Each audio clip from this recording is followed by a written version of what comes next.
Serie de predicaciones los unos a los otros. Pues buenos días. Buenos días a todos y feliz año nuevo a los que no había visto. No sé hasta cuándo se felicita el año, pero yo creo que ya será la última vez hoy que diga feliz año nuevo. Hoy vamos a retomar la serie de predicaciones de los unos a los otros que empezamos hace aproximadamente un par de meses y que hemos interrumpido con estos cultos especiales y estas reuniones distintas por esta fecha. Y bueno, vamos a recordar que hemos visto en esta semana atrás, en estas últimas predicaciones de esta temática, algunas de las cosas que se esperan en el comportamiento entre cristianos dentro de la Iglesia. Algunas cualidades que deben caracterizar nuestras relaciones y que Dios espera ver en nosotros. Hemos visto en estas últimas predicaciones de esta temática cómo debemos animarnos, servirnos, soportarnos, tolerarnos, aceptarnos, exhortarnos, amonestarnos, hospedarnos, entre otras cosas, ¿verdad? Y si ya hiciéramos bien solo esto, la vida de la Iglesia sería una balsa de aceite y nuestras relaciones serían entrañables, serían envidiables y estaríamos continuamente deseando de estar unos con otros. Y nuestro comportamiento sería así también un ejemplo impactante para la sociedad. Pero hay más, hay bastantes más unos a otros en el Nuevo Testamento y hoy quiero que veamos otro. Uno que desde mi punto de vista es básico, es esencial para tener relaciones sanas entre nosotros. El perdón. Hoy vamos a tratar el tema de perdonarnos unos a otros como un pilar fundamental de nuestra nueva vida en Cristo. Y seguro que ahora que ha empezado el año, pues muchos de nosotros hemos hecho una lista de nuevos propósitos para llevar a cabo este año, ¿verdad? Es algo frecuente. Seguramente la mitad de esos propósitos ya se han quedado en el camino y estamos a día 8. Pero yo animo a que este sea un propósito práctico que podamos tener en mente para este año, si no lo hemos hecho ya, este de ejercitar el perdón que vamos a ver hoy. Si nos vamos a una biblioteca o a una librería, vamos a encontrar un montón de libros de autoayuda, de psicología, que tratan de enseñarnos a ser más felices o mejores personas y que, entre otras cosas, pues tratan sobre el perdón. Se puede tratar el perdón y se puede enseñar sobre el perdón de una forma meramente humana, práctica, para aprender a vivir sin la carga del rencor hacia los demás y tener así una vida más satisfactoria. Y esto está muy bien, pero esto no deja de ser un enfoque egoísta sobre el perdón, y ya que lo único que busca es mi beneficio. Y yo voy a hablar sobre el perdón en esta mañana, pero no quiero dejar de poner el enfoque no en mí, no en ti, sino en Cristo. Acompañadme al pasaje que se encuentra en Colosenses, capítulo 3, versículos del 12 al 14. Colosenses 3, del 12 al 14, dice así: Por lo tanto, como escogidos de Dios, santos y amados, revestidos de afecto entrañable y de bondad, humildad, amabilidad y paciencia, de modo que os toleréis unos a otros y os perdonéis si alguno tiene queja contra otro. Así como el Señor os perdonó, perdonad también vosotros. Y por encima de todo, vestidos de amor, que es el vínculo perfecto. Este pasaje habla de cualidades que deben destacar en nuestro comportamiento como resultado de haber sido, como dice el versículo 12, escogidos por Dios y de haber recibido una nueva naturaleza en Cristo. Mirad, este capítulo 3 de Colosenses dice en el versículo 1 que ya que habéis resucitado con Cristo. En el versículo 3 dice, habéis muerto a vuestra antigua vida y vuestra vida está escondida con Cristo en Dios. Los versículos 9 y 10 de este capítulo dice, ahora que os habéis quitado el ropaje de la vieja naturaleza con sus vicios y os habéis puesto el de la nueva naturaleza, que se va renovando en conocimiento a imagen de su Creador. Dios nos ha escogido, nos ha dado una nueva vida, una nueva naturaleza en Cristo. Y este es el origen, la razón de cualquier cambio en nuestro comportamiento, en nuestro carácter. Y con respecto al tema principal de hoy, al perdón, dice el versículo 12, que así como el Señor os perdonó, perdonad también vosotros. Este y ningún otro tiene que ser el motivo que nos lleve a perdonar, el perdón que previamente hemos recibido de parte de Dios.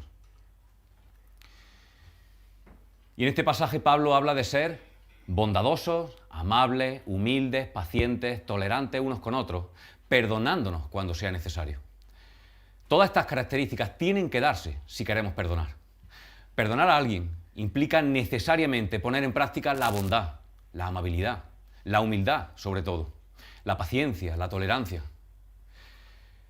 Y Pablo, que ha fundado numerosas iglesias y se ha relacionado y ha convivido con comunidades de creyentes de muchos tipos, de diferentes culturas, de diferentes clases sociales, de diferentes países, Pablo sabe que en todas las iglesias del mundo y en todas las iglesias a lo largo de la historia, los creyentes iban a ser imperfectos y se iban a ofender y se iban a herir unos a otros, muchas veces sin querer, otras tristemente con la intención de hacer daño. Por este motivo, el perdón es tan necesario en las relaciones humanas, porque muchas veces las relaciones hieren, pero el perdón sana. Las relaciones hieren y el perdón sana.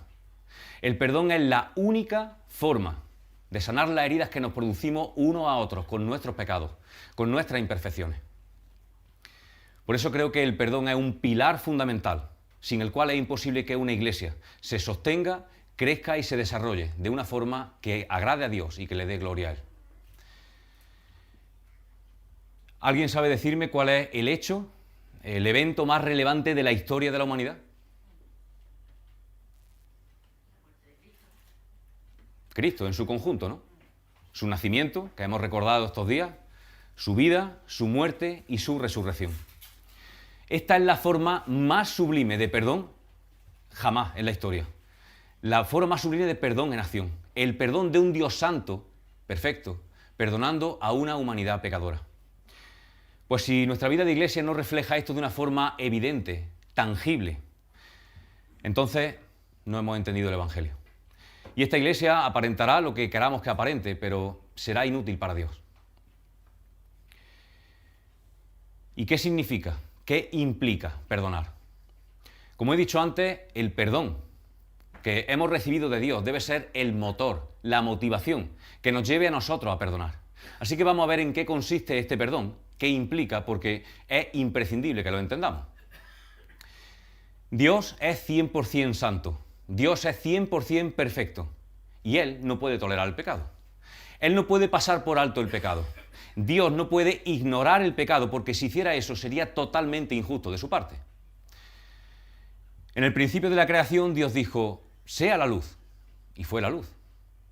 Él dijo, sean las plantas, y brotó toda clase de vegetación en la tierra. Pero Dios no podía decir, sea el perdón, y que todos fueran perdonados.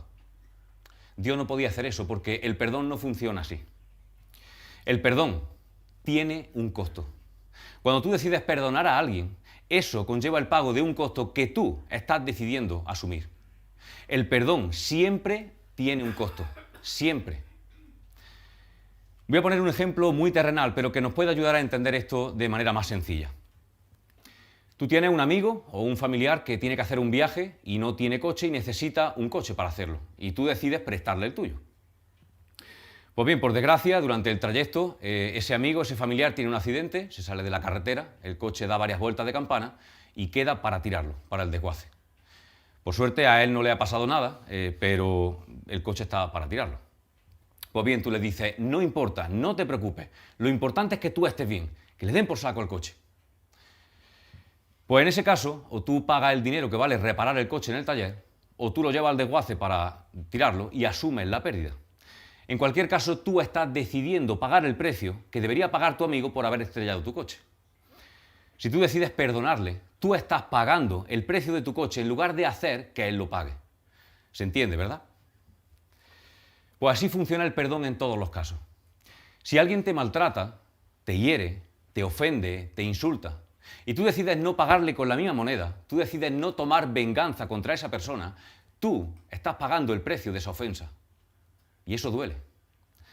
Cuando alguien te hace daño y tú decides perdonar, eso duele, porque tú estás decidiendo sufrirlo tú en lugar de hacer que el otro sufra lo que esa persona merece. Tú estás asumiendo el coste del perdón. Pues en un sentido infinitamente mayor, Dios no podía perdonar a los pecadores gratis. Dios no puede perdonar a los pecadores sin asumir el precio que cuesta ese perdón. Todos hemos pecado. Y la Biblia dice que por eso todos somos merecedores ¿de qué? De la muerte y del infierno. Dios sabe eso. Dios sabe que su santidad y que su justicia le impiden pasar por alto nuestro pecado. Y por eso Él decide perdonar pagando el precio. ¿Qué dice la Biblia? ¿Cuál es la paga del pecado? Por eso Cristo, Dios hecho hombre, decidió voluntariamente pagar esa muerte que nosotros merecíamos, para que el precio de nuestro perdón, de nuestra salvación, quedara completamente saldado. Este es el perdón de Dios. Este es el mensaje del Evangelio, que el amor de Dios proveyó lo que su justicia demanda. Que el amor de Dios proveyó lo que su justicia demanda. Cuando hemos entendido esto, la enorme dimensión del perdón que ya hemos recibido, si realmente lo hemos entendido, entonces lo que debe brotar en nuestro corazón, la consecuencia directa, es que salga de nosotros una sincera intención de hacer lo mismo con los demás. De eso va el mensaje de hoy, de perdonarnos unos a otros. ¿Pero por qué? Porque Él nos perdonó primero y porque Él nos perdonó mucho más y nos sigue perdonando mucho más de lo que nosotros tendremos que perdonar jamás. En Mateo 18, del 21 al 22, hay una conversación entre Pedro y Jesús.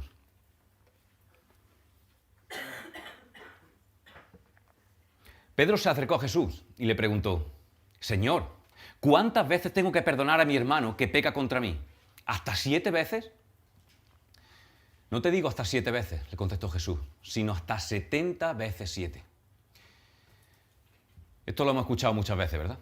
Pero para entenderlo bien, tenemos que irnos a aquella época y saber lo que los maestros de la ley enseñaban acerca del perdón.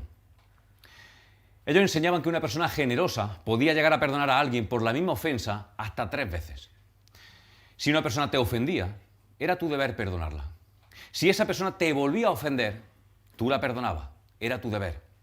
Y si por 3ª vez esa persona te volvía a hacer lo mismo, en un acto de extrema generosidad, la volvía a perdonar. Pero que no se le ocurriera a esa persona volver a caer en lo mismo, porque entonces esa persona era merecedora de tu odio y de tu rencor. Esa persona se merecía que tú ya no la volvieras a perdonar nunca. Y Pedro, en un alarde de generosidad, le dice a Jesús: Maestro, ¿qué te parece si nosotros perdonamos a los demás 7 veces? Fijaos, más del doble. Y Jesús le dice: no te digo 7, sino 70 veces 7. Y no sacáis la calculadora porque no va de hacer cuentas. Jesús le está diciendo: si eres mi discípulo, perdona sin límites. El perdón no debe tener límites para ti, no es opcional. Y justo seguido, en Mateo 18, del 23 al 35, Jesús les cuenta la parábola del siervo despiadado.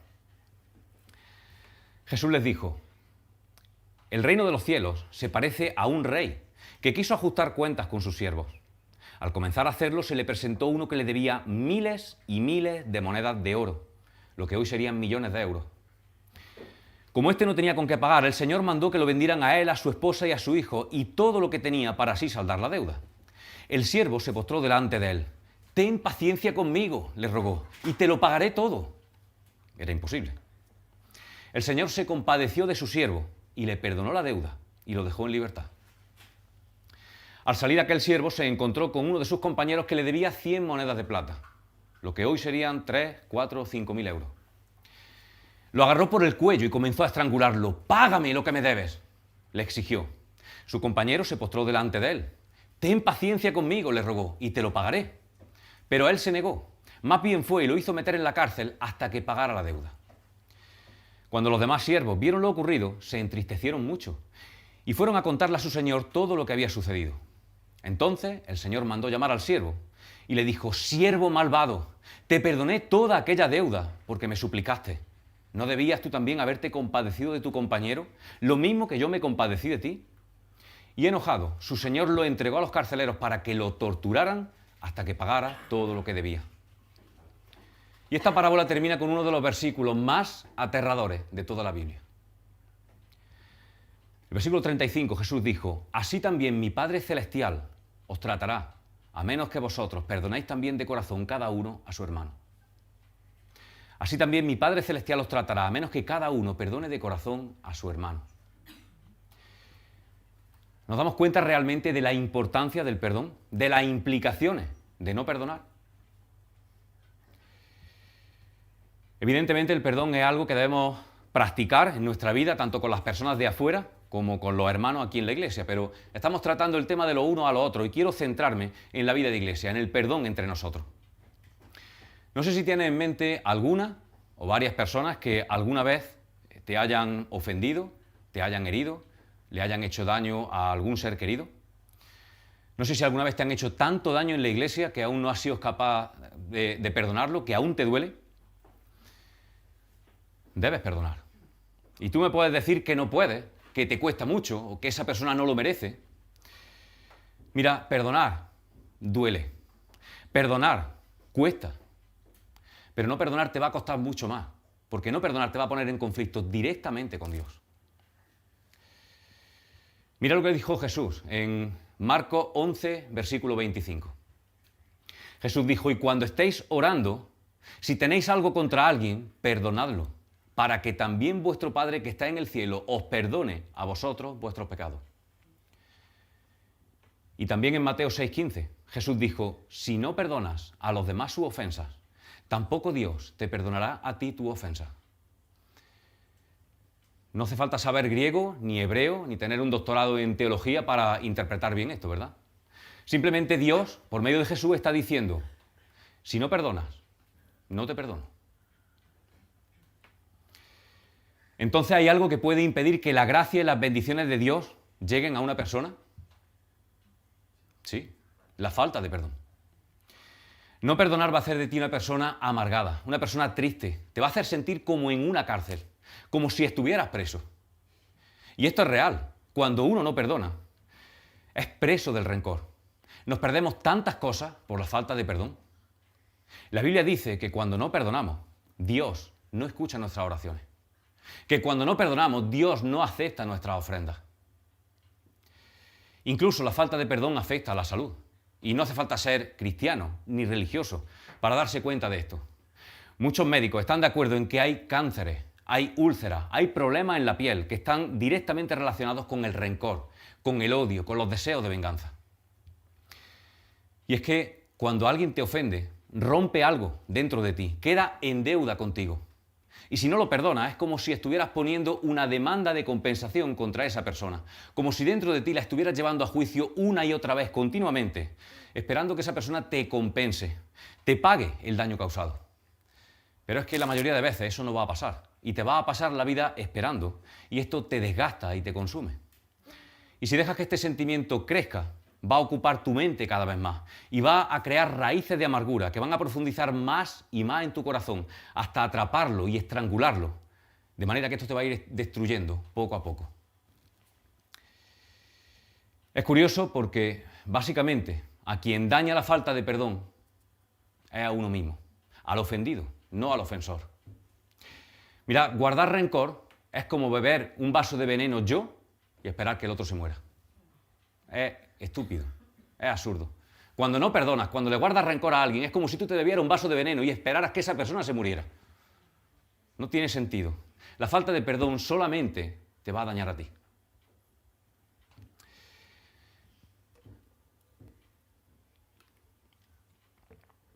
Mirad, los romanos eran especialistas en tortura. Ellos son los que extendieron la muerte por crucifixión. Y tenían forma ingeniosa, macabra, diría yo, de castigar a los delincuentes. Y una de ellas es que cuando encontraban a un asesino y lo condenaban a muerte, era ejecutarlo de la siguiente manera. Y quiero pedirle a Tomás y a Rafa si quieren pasar delante.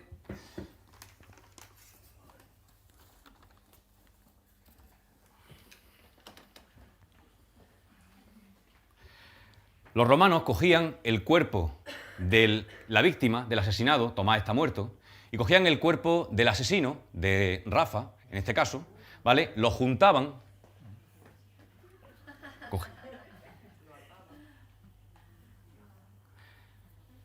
Lo ataban fuerte y les liaban un alambre de espino fuerte, un alambre de espinos parecido al que usaron para tejer la corona de Jesús. De manera que los cuerpos del asesino y de la víctima quedaban completamente unidos el uno con el otro.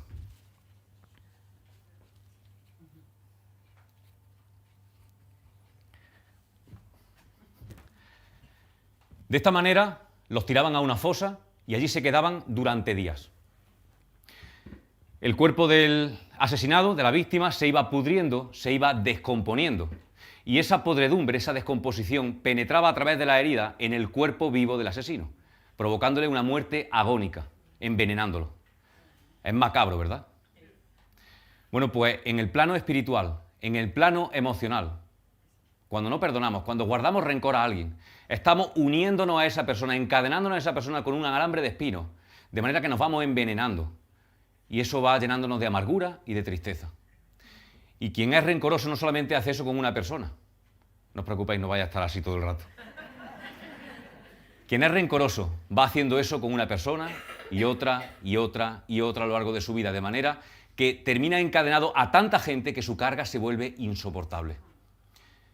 Esto, la consecuencia es que nos incapacita para tener una relación sana con el Señor, para tener vidas de iglesia satisfactorias y, por supuesto, nos hace inútiles para los propósitos de Dios, para ser usados por Él para bendición y para servicio de los demás.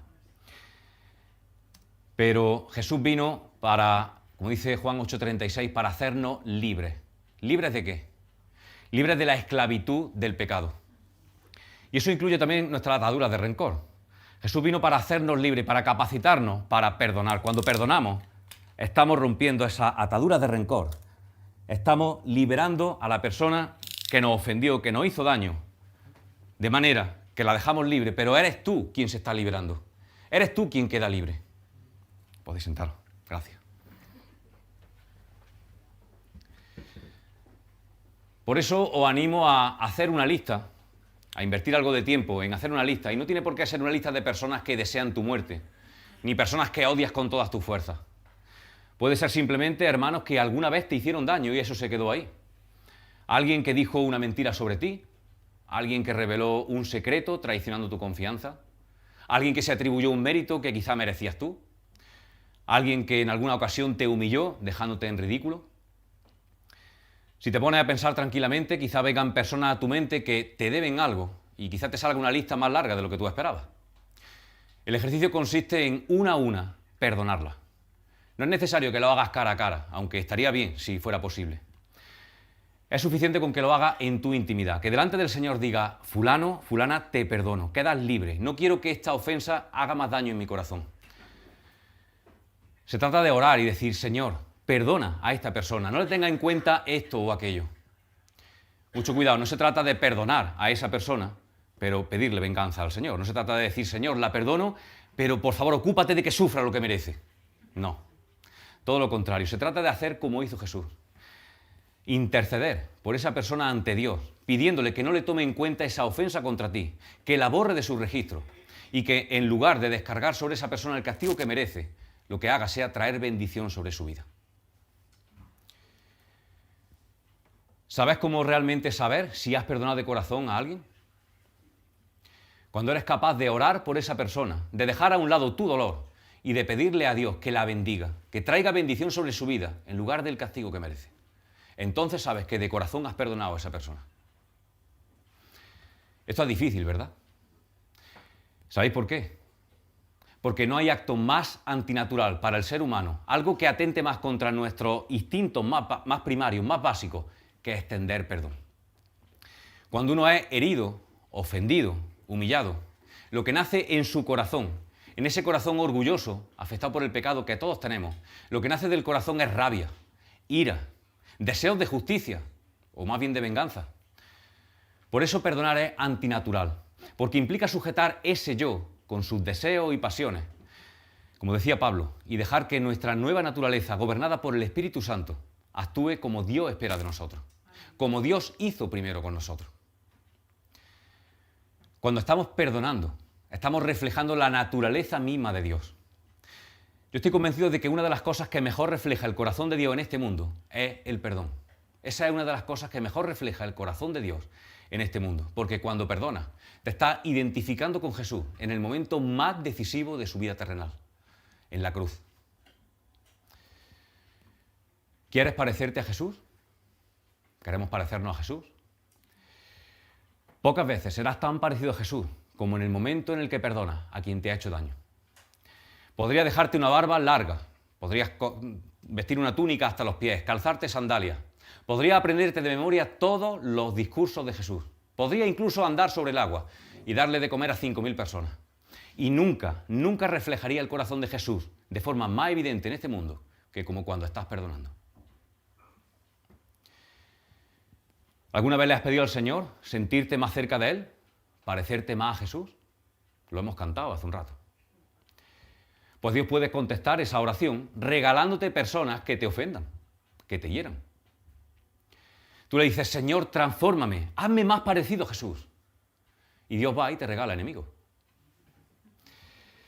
Esa persona, en el contexto de la iglesia, que crees que es un problema, que es un obstáculo, una piedra en el zapato, en realidad es un trampolín para lanzarte a un nuevo nivel de madurez espiritual.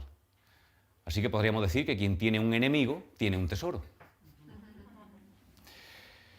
Si somos capaces de ver la ofensa de los demás, no desde nuestra perspectiva egoísta y orgullosa, sino desde la perspectiva de Dios, entonces vamos a ser capaces de ver la ofensa, la herida, las traiciones, como una oportunidad única para identificarnos con Jesús. ¿Y cómo podemos saber si hemos llegado a cierto nivel de madurez espiritual?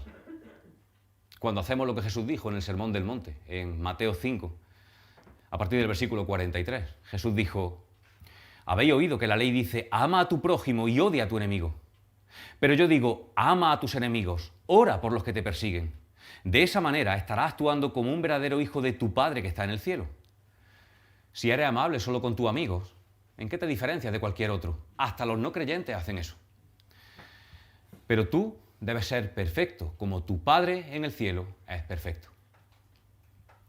Es curioso que si le pregunta a alguien por la enseñanza de Jesús, a gente atea que no tiene conocimiento de la Biblia ni le interesa el tema, casi todo el mundo te contesta cosas parecidas, cosas como, sí, lo de amar a tu enemigo, lo de poner la otra mejilla, lo de devolver bien por mal, ¿verdad? Y es que el amor, el perdón y la bendición hacia aquellos que nos hacen daño habla más fuerte de nuestras convicciones y de nuestra fe que cualquiera de nuestros discursos. Pero esto es muy difícil porque, como decía antes, el perdón atenta directamente contra nuestro orgullo. El mayor enemigo del perdón es nuestro orgullo. La mayor aliada del perdón es la humildad. Dicen varios versículos de la Biblia que Dios resiste a los orgullosos, pero bendice, da gracia a los humildes. Nuestra mayor motivación para perdonar a los demás es que es el perdón que previamente hemos recibido de Dios. Y nuestro mayor ejemplo de humildad fue Jesús. Y Jesús vino para traer al mundo el perdón de Dios. No había otra manera de hacerlo. Y para ello tuvo que humillarse. Filipenses 2 dice que Jesús, siendo por naturaleza Dios, no estimó el ser igual a Dios como algo a que aferrarse, sino que por el contrario se rebajó voluntariamente, tomando naturaleza de siervo y haciéndose semejante a los seres humanos. Y al manifestarse como hombre, se humilló a sí mismo y se hizo obediente hasta la muerte y muerte de cruz. Si Jesús, siendo Dios mismo, se humilló de esa forma, ¿qué excusa vamos a poner nosotros para dejar a un lado nuestro orgullo? Ese orgullo que nos impide perdonar. Y no pienses que no eres orgulloso porque la tarea de perdonar no te cueste mucho trabajo. Algo que yo he aprendido en el camino. Es justo lo contrario. Es verdad que a mí, personalmente y únicamente por la gracia de Dios, no me cuesta mucho trabajo perdonar. Por naturaleza no soy una persona rencorosa. Pero eso no quita que a veces pueda comprobar que mi orgullo es más grande que las pirámides de Egipto. Porque es cierto que no me cuesta mucho perdonar, pero pedir perdón me cuesta horrores. Y una cosa no es menos importante que la otra. No solamente estamos llamados a perdonar a los demás, sino que también estamos llamados a reconocer nuestras faltas, a arrepentirnos y a pedir perdón por ellas. De esa manera vamos a facilitar a los demás la tarea de perdonarnos cuando somos nosotros quienes ofendemos y quienes herimos. Porque a veces somos nosotros los que ofendemos y los que herimos, no son siempre los demás. Es cierto que nuestro perdón no está condicionado o vinculado al arrepentimiento de quien nos hace daño. En ningún versículo de la Biblia dice, perdonad solo si os piden perdón. Más bien lo contrario. Perdonad aun cuando os odien, aun cuando sean injustos con vosotros. Pero sí es verdad que si somos capaces, con la ayuda imprescindible del Espíritu Santo, de vencer el orgullo en ambas direcciones, de vencer el orgullo que nos impide perdonar y de vencer el orgullo que nos impide pedir perdón, entonces todo va a ser mucho más fácil. Nuestras relaciones es verdad que no van a dejar de provocarnos heridas, pero el perdón traerá sanidad, evitando que esas heridas se infecten y se pudran. Así que no solamente te invito a hacer una lista de personas que alguna vez te hirieron, con las que crees que tienes algo pendiente, sino que también te invito a reflexionar sobre tu ofensa. Dedica un tiempo de forma intencional a pensar si alguien puede haberse sentido herido por ti. En tu tiempo de intimidad con el Señor, en oración, pídele que te dé la sensibilidad para darte cuenta de si ha hecho daño a alguien y la valentía para ir a esa persona, a ese hermano, y reconocer tu falta y pedir perdón. Porque tenemos un Dios que es especialista en sanar lo que nosotros dañamos. Tenemos un Dios que es especialista en reconstruir lo que nosotros destruimos. Y quiero terminar con una breve conclusión, a modo de resumen, repasando algunos de los conceptos que hemos visto para fijarlos. Hemos visto que la mayor motivación que nos debe llevar a perdonar a los demás es el perdón que previamente hemos recibido por parte del Señor. Hemos visto que por muy difícil que nos parezca, por grande que sea la ofensa que hemos recibido, el poder del Espíritu Santo en nosotros nos capacita para perdonar. Acordaos de Esteban. Esteban era humano. Y Esteban estaba perdonando a su asesino mientras estaba muriendo, pidiéndole a Dios que no le estuviera en cuenta aquello que estaban haciendo. Hemos visto que las relaciones humanas provocan, tristemente, heridas, aún sin querer. Las iglesias están llenas de pecadores que nos herimos unos a otros. Y el único elemento que trae sanidad y restauración a esas heridas es el perdón. Es imposible que una iglesia sea sana si no se practica el perdón entre sus miembros. Hemos visto que perdonar duele, porque el perdón siempre tiene un costo. Y cuando tú decides perdonar, estás decidiendo pagar el precio que a otro le corresponde. Por eso, el mayor acto de perdón de la historia, Cristo, provocó el mayor dolor de la historia, su muerte. Hemos visto que la falta de perdón nos pone en conflicto directamente con el Señor. Dios resiste a los orgullosos. Y si nos aferramos a ese orgullo que nos impide perdonar a los demás, vamos a dejar de recibir las bendiciones de Dios y estaremos rechazando esa vida plena y abundante que Él tiene para nosotros.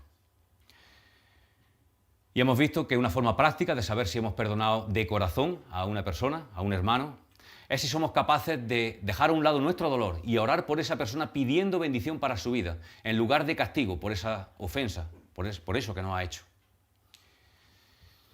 Y por último, hemos visto que nunca vamos a ser más parecidos a Jesús que cuando estamos perdonando a quien nos ha hecho daño.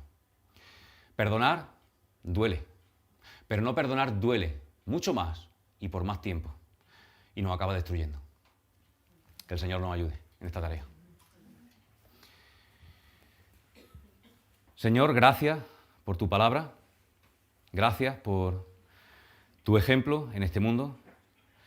Gracias, Señor, porque todo lo que tú nos pides, Señor, nos capacitas para hacerlo y tú pusiste el ejemplo. Gracias por ese increíble acto de perdón, por nuestros pecados, Señor, por nuestra rebelión, por nuestro orgullo. Gracias porque tú dejaste a un lado tu majestad para pagar el precio, Señor, que nuestro pecado merecía.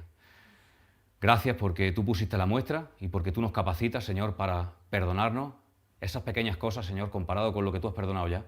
Esas pequeñas cosas, Señor, que tenemos entre nosotros. Y te pido, Señor, que de verdad nos des la humildad y la valentía para perdonar, para pedir perdón. Te pido, Señor, que si hay personas en esta mañana aquí, Señor, que son presas de las ataduras del rencor, Señor, tú derrame de tu Espíritu Santo, Señor, para capacitarnos, para vencer nuestro orgullo y ser capaces, Señor, de sanar esa herida y de dejarnos sanar también. Ayúdanos, Señor, a poner esto en práctica, llénanos de humildad, Señor, y bueno, ayúdanos a depender de ti porque es una tarea, Señor, que sin tu ayuda es imposible. En tus manos nos encomendamos, Señor, para que el perdón sea una de las características, Señor, que marquen esta iglesia. En el nombre de Jesús. Amén.